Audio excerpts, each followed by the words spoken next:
I confess that I'm mostly here to rant about my PhD.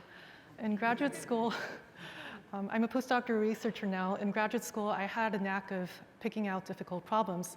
I nicknamed one KD, and the other one was abbreviated ND, which stood for neodymium.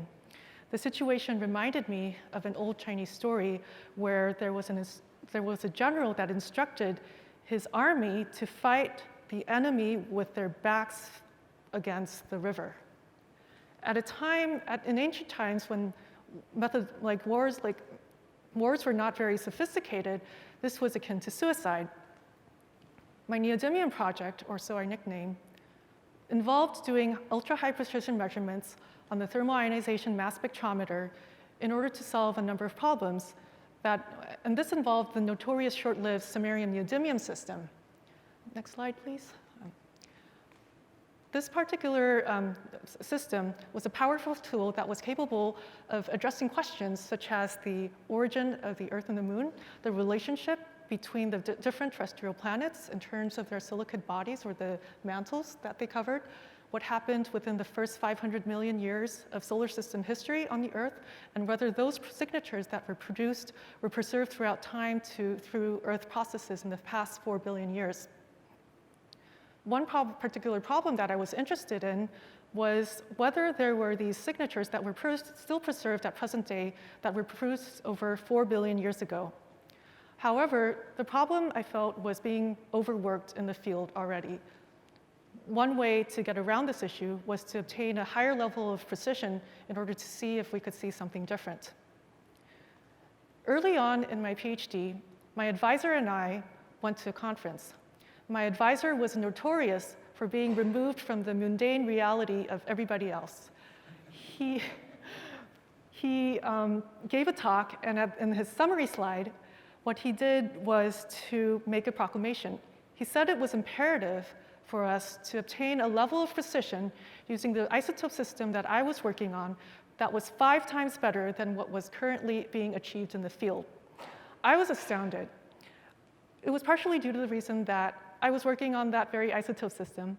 Typically, conversations like this happen at the home institution during one-on-one meetings, and they're not being broadcasted to the student during a public talk at a conference. The other thing was the fact that the postdoctoral mentor who talked to me early on told me that with the sense of reality that my advisor had, and also his ambition and various other factors, it was quite possible that I might not be able to finish my PhD within 10 years. So I decided to make a bargain. I went to my home institution and talked to my advisor. I told him, I can't do 5 times as better precision, but I can do 2.5 times better, and I can compromise with that. And he seemed to approve. Next slide, please. But when I went to conferences, I was often met with a lot of discouragement. What happened was that I would present results, preliminary results. I would produce results of my modeling.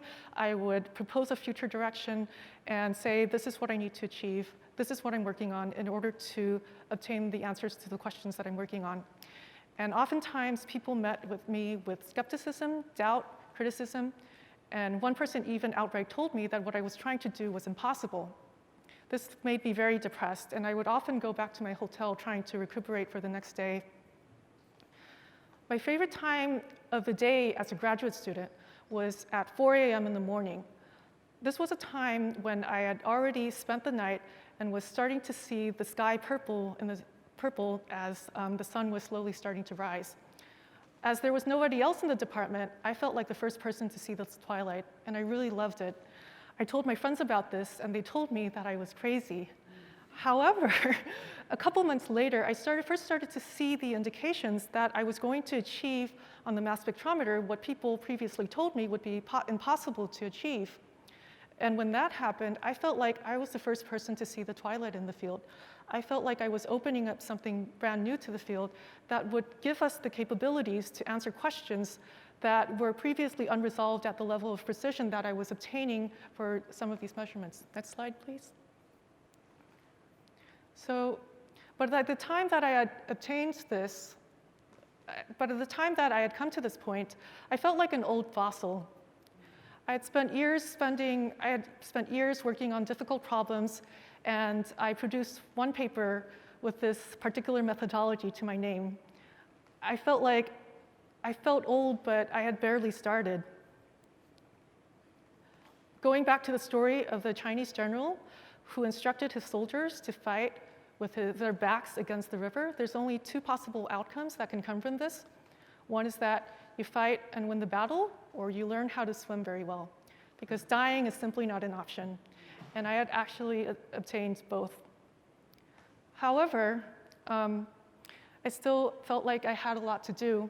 When I applied to different postdoctoral positions with the goal in mind that I would try to stay in academia, I had such a broad number of interests, it was difficult finding a lab that would be able to incorporate all of them at once unless I wanted to build my own lab.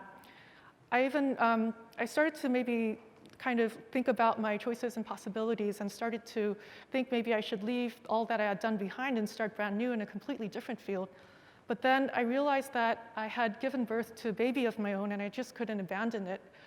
I also felt that I had spent all this time sharpening a sword, and now I might as well poke a piece of tofu with it as well.